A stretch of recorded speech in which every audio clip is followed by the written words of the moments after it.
नमस्कार दोस्तों, मेरा नाम अंकुश सिंह भाटी है। यूपीएससी सिविल सर्विसेज परीक्षा 2018 में मेरा ऑल इंडिया रैंक 238वां रहा। My optional for this exam was sociology and my score in sociology was 305। सो मैं आपके साथ एक बहुत ही इंपॉर्टेंट एस्पेक्ट सोशियोलॉजी का डिस्कस करने वाला हूं, जो कि है आंसर राइटिंग। इस सेशन में आपको बताऊंगा कि किस तरह से आप आंसर राइटिंग को अप्रोच करें, किस तरह से आप आंसर का इंट्रोडक्शन दें, कैसे आप उसकी बॉडी लिखें और कैसे उसको कंक्लूड करें। तो इस वीडियो में मैं आपको रिसोर्सेज के बारे में ज़्यादा नहीं बताऊंगा, क्योंकि रिसोर्सेज, बुक लिस्ट और इत्यादि आपको आसानी से मिल जाती हैं, लेकिन जो इम्पॉर्टेंट पार्ट है, जो कि आपको मार्क्स दिलाने वाला है, उसके बारे में कम बातें की जाती हैं। So let's begin at once. सबसे पहले कुछ बातें आपके ध्यान रखनी पड़ेंगी सोशियोलॉजी आंसर राइटिंग से पहले। इसमें सबसे इंपॉर्टेंट पहली जो बात है हम लोगों के पास, वो है नोइंग द सिलेबस। आपको जो सिलेबस है वो आपको अपने टिप्स पे रटा हुआ होना चाहिए, बाय हार्ट आपको वो लर्न करना पड़ेगा। इसका रीज़न है कि sociology as a subject is a very vast subject, लेकिन when sociology comes as an optional of UPSC, it has a very limited syllabus. So you will never face a problem of dearth of resources. आपके पास हज़ारों resources होंगे, लेकिन उन resources में से जो एग्जाम रेलिवेंट जो आपको मटेरियल छांटना है, उसके लिए आपको सिलेबस जो है पूरा अच्छे से रटा होना चाहिए। सो इसलिए पेपर 1 और पेपर 2 के जितने भी टॉपिक्स हैं वह आपको याद हों, ताकि जैसे ही आप कोई बुक उठाएं, सपोज हरलंबोस उठाएं, तो आपको पता लग जाए कि ये चीज़ जो हम लोगों के सिलेबस में है और यह चीज़ हम लोगों के लिए इंपॉर्टेंट नहीं है। सो सिलेबस को सबसे पहले आप याद कर लें। फिर उसके बाद जो दूसरा इसमें इंपॉर्टेंट एस्पेक्ट है, वो है प्रीवियस ईयर पेपर्स को रिव्यू करना। प्रीवियस ईयर के जितने भी पेपर हैं आपके पास, आप उनको एक बार टॉपिक पढ़ने से पहले एक बार जरूर देख लें। For example, you are reading Karl Marx historical materialism. तो हिस्टोरिकल मटेरियलिज्म में पिछले 10 से 15 सालों में किस तरह के सवाल पूछे गए हैं, एक बार आप उनको रिव्यू जरूर कर लें, क्योंकि आप एक बार उनको रिव्यू कर लेंगे तो आपको एक आइडिया लग जाएगा कि आपको किस डायरेक्शन में मूव करना है, कहाँ पे आपको रुकना है और कितना आपको उस टॉपिक के बारे में पढ़ना है। सो जिसको स्मार्ट स्टडी कहते हैं, वो हम लोगों के पास आता है कि पिछले साल के जो क्वेश्चन पेपर्स हैं उनको एक बार रिव्यू करें। फिर अगर आप एक टॉपिक पढ़ते हैं तो उसके टॉपिक के फिर से दोबारा से आप क्वेश्चन रिव्यू कीजिए और देखिए कि if you are able to attempt them all और नॉट। अगर आप उसको अटेम्प्ट कर पा रहे हैं तो well and good, you can move ahead. अगर अटेम्प्ट नहीं कर पा रहे हैं तो आपको थोड़ा सा और उसमें पढ़ाई करने की ज़रूरत है। सो इस तरह से आप अपने ट्रैक को मिस नहीं करेंगे और आप अपनी जो पढ़ाई है उसको पूरा एक डायरेक्शन आपकी पढ़ाई रहेगी। उसके बाद एक इंपॉर्टेंट इसमें एस्पेक्ट है कंप्लीटिंग द सिलेबस। ऑप्शनल में क्या होता है कि there are choice in the question. आपके पास 8 सवाल हैं, उसमें से आपको 5 करने हैं। तो कई बार जो एस्पिरेंट्स हैं वो क्या करते हैं कि सारे टॉपिक्स पढ़ के नहीं जाते। वो सोच लेते हैं कि जब चॉइसेस है ही क्वेश्चंस में, तो ये वाला क्वेश्चन हम छोड़ देंगे जो इस टॉपिक से आएगा। लेकिन अगर आप पेपर को देखें, यूपीएससी के पेपर को देखें, तो यूपीएससी बहुत ज़्यादा इंटरमिक्सिंग करता है टॉपिक्स के बीच में। सपोज एक क्वेश्चन नंबर 3 है तो उसके 3 पार्ट हैं, तो तीनों पार्ट अलग अलग टॉपिक से दे देगा, तो आपके पास एक ना एक 20 नंबर का क्वेश्चन छूट ही जाएगा। तो इसलिए अपना सिलेबस पूरा पढ़ के जाएं, इस भरोसे ना बैठे रहें कि हम लोग कोई टॉपिक छोड़ सकते हैं। फिर उसके बाद एक इंपॉर्टेंट एस्पेक्ट है, सोशियोलॉजी एक डायनामिक सब्जेक्ट है, ये कोई स्टैटिक सब्जेक्ट नहीं है मैथमेटिक्स या फिजिक्स की तरह। इसमें डेली कोई नया बदलाव हो रहा है, सोसाइटी आपके साथ है, सोसाइटी आपके सामने डेली बदल रही है। तो एक डायनामिक जो इसका नेचर है उसको कवर करने के लिए you will have to read newspapers, you will have to be thorough with your current affairs. So आप अगर अपने करंट अफेयर्स के थॉरो हैं तो आप उसको सोशियोलॉजी के राइटिंग में लिख सकते हैं जब भी आप न्यूज़पेपर पढ़ रहे हैं। और अगर आपको अपना सिलेबस सोशियोलॉजी का पूरा याद है तो उसमें न्यूज़पेपर में से आप रेलेवेंट मटेरियल उठा सकते हैं और उसको एग्जाम्पल्स की तरह कोट कर सकते हैं। इसके बारे में मैं आगे और बात करूंगा जब आंसर राइटिंग पे आएंगे।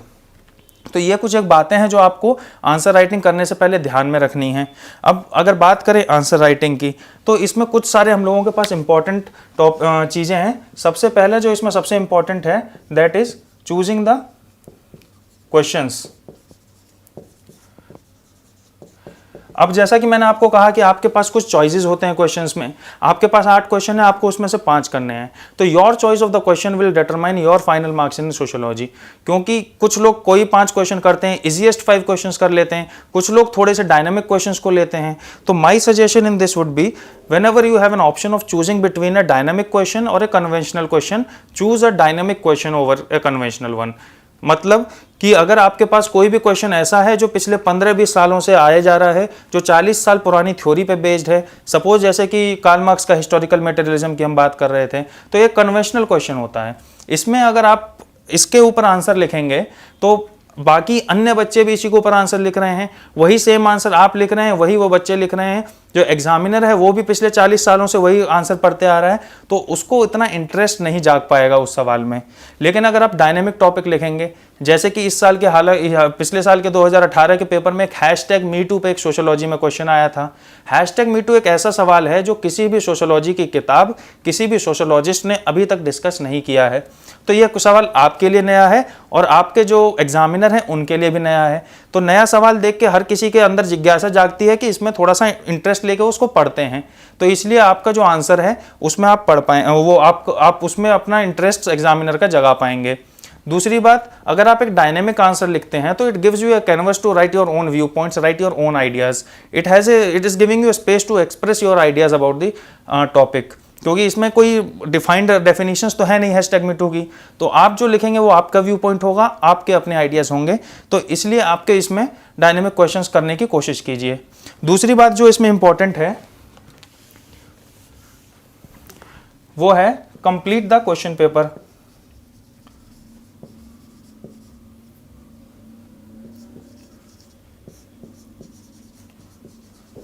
दूसरा जो इंपॉर्टेंट पॉइंट इसमें आंसर राइटिंग में है वो है कंप्लीट द पेपर।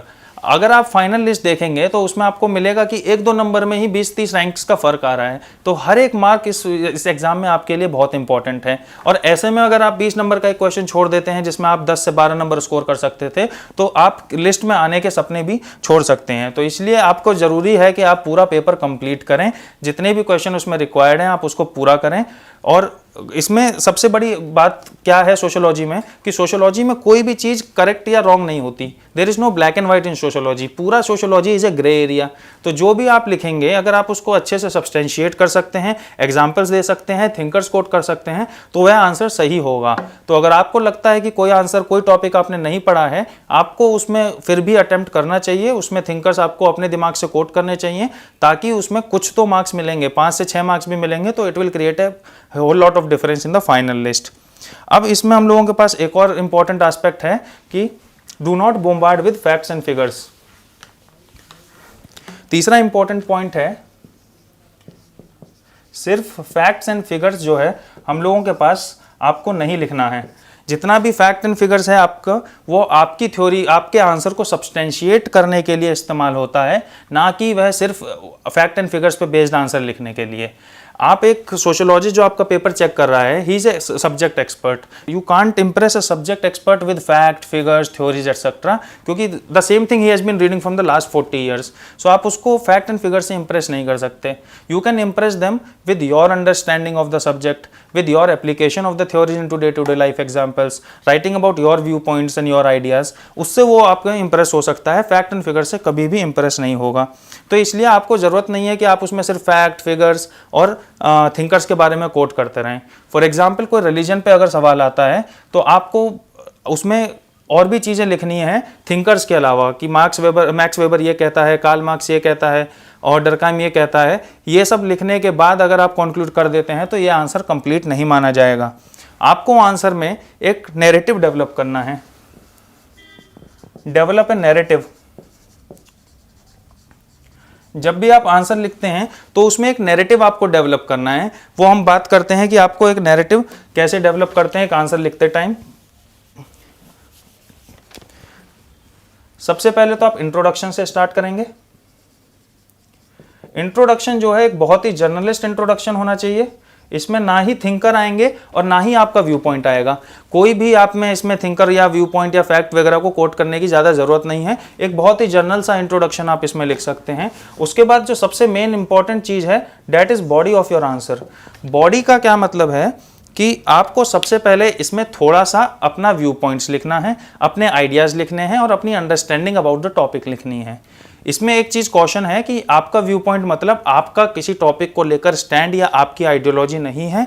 आपका व्यू पॉइंट है आपने जो किताबों से पढ़ा है और उसका जो हम लोगों ने उसका सारांश या उसकी जो समरी है, उस तरह के व्यू पॉइंट को आपको लिखना है। उस व्यू पॉइंट को सब्सटेंशिएट या बैकअप करने के लिए आप 2 या 3 थिंकर्स कोट कर सकते हैं। आप फैक्ट या फिगर या कोई थ्योरी का नाम लिख सकते हैं। सो इसमें आपको क्या है कि व्यू पॉइंट लिख के थोड़ा सा आप उसमें डिस्कस करेंगे, थोड़ा सा डेप्थ में डिस्कस करेंगे। जीएस और ऑप्शनल में यही फर्क होता है कि जीएस में आप बस टॉपिक को छेड़ के चले जाते हैं, लेकिन ऑप्शनल में जब आप बात करेंगे तो ऑप्शनल में आप उसके डेप्थ की बात करते हैं। सो थोड़ा सा व्यू पॉइंट को डेप्थ में आप डिस्कस करेंगे, फिर उसको थिंकर्स एंड फैक्ट्स के साथ आप सब्सटेंटिएट करेंगे। फिर फाइनल चीज आती है हम लोगों के पास conclusion. Conclusion has to be again a journalist point of view. Again इसमें कोई थिंकर नहीं आएगा। कॉन्क्लूजन पॉजिटिव कॉन्क्लूजन लिखने की कोशिश कीजिए, वे फॉरवर्ड जो है थोड़ा सा पॉजिटिव रहेगा तो अच्छा लगता है। तो इसलिए जर्नलिस्ट कॉन्क्लूजन लिखिए और बॉडी में अपना व्यू पॉइंट लिखिए, सब्सटेंटिएट कीजिए थिंकर के साथ। तो इस तरह से अगर आप आंसर्स लिखेंगे तो आपके पास एक बहुत ही डायनेमिक आंसर होगा और एक दूसरों से थोड़ा सा हटके आंसर होगा, क्योंकि ज़्यादातर लोग थिंकर्स पे फोकस करते हैं और आप व्यू पॉइंट पे फोकस कर रहे हैं। तो बॉडी के बारे में थोड़ा सा और बात कर लेते हैं कि बॉडी में और क्या लिखा जाए। जैसा कि कहा कि आप थोड़ा सा अपना व्यू पॉइंट डिस्कस करेंगे, थोड़ा सा आप उसमें थिंकर्स को डिस्कस करेंगे। तो इसमें एक तो इंपॉर्टेंट चीज़ है कि आप करंट अफेयर्स को एग्जाम्पल के तौर पर कोट करें। जब भी आप किसी चीज की बात कर रहे हैं, जैसे हैशटैग मीटू एक पूरा करंट अफेयर से सवाल था, तो आप इसमें इंडिया में जो हैशटैग मीटू किसी सेलिब्रिटी ने ट्वीट किया हो या किसी भी बड़े आदमी ने ट्वीट किया हो, तो उसका आप एग्जांपल लिख सकते हैं। न्यूज़पेपर आप डेली पढ़ते हैं तो न्यूज़पेपर से आप एग्जांपल कोट कर सकते हैं डायरेक्टली अपनी बॉडी में। कोई कास्ट क्लैश हो रहा है, कोई रिलीजियस या कम्युनल क्लैशेज हो रहा है, तो वो आप इसमें एग्जाम्पल्स में लिख सकते हैं, बशर्ते कि वह बहुत ही एक बड़ी न्यूज़ हो और वह एग्जामिनर ने कभी पढ़ी हो। तो examples day to day life से आप इसको, करंट अफेयर से आप इसमें लिखिए और जितना डायनेमिक एग्जाम्पल और जितना करंट अफेयर से लिख सकते हैं उतना लिखने का कोशिश कीजिए। अब दूसरा इसमें होता है इंटरकनेक्ट द टॉपिक्स। अगर आप पेपर 1 और पेपर 2 को सेपरेटली लेके चलेंगे तो आपके जो टॉपिक्स हैं वो इंटरकनेक्टेड नहीं हो पाएंगे। आपको जरूरत है कि आप पेपर 1 को पेपर 2 से, थिंकर्स को इंडिया से, इस तरह से कनेक्ट कीजिए। अगर एक सवाल सपोज फेमिनिज्म पे आता है तो आपको उसमें रिलीजन को भी कनेक्ट करना है, उसमें आपको फैमिली को भी कनेक्ट करना है, उसमें पॉलिटिक्स को भी कनेक्ट करना है। तो जितना ज़्यादा आप कनेक्ट कर पाएंगे, जितना ज़्यादा, सपोज है कि हम लोगों के पास फेमिनिज्म है, तो आप जितना ज़्यादा उसमें व्यू पॉइंट दे पाएंगे उतना अच्छा होगा, क्योंकि आपके जितने ज़्यादा टॉपिक्स हमारे सिलेबस में हैं उसको आप ज़्यादा से ज़्यादा कनेक्ट कीजिए, ज़्यादा से ज़्यादा व्यू पॉइंट्स दीजिए और उसमें उसको कंक्लूड करने की कोशिश कीजिए। तो इस तरह से जब आप लिखेंगे, आप एक नैरेटिव डेवलप करते हुए लिखेंगे, थिंकर्स को कोट करेंगे, तो इस तरह से आपका एक पूरा डायनेमिक और एक बहुत ही बढ़िया आंसर आएगा। और दोनों पेपर के लिए यही पॉलिसी फॉलो करनी है और यही स्ट्रेटेजी दोनों पेपर में काम आएगी। और यही सब था जो कि आंसर राइटिंग के बारे में मैं बताना चाहता था। धन्यवाद।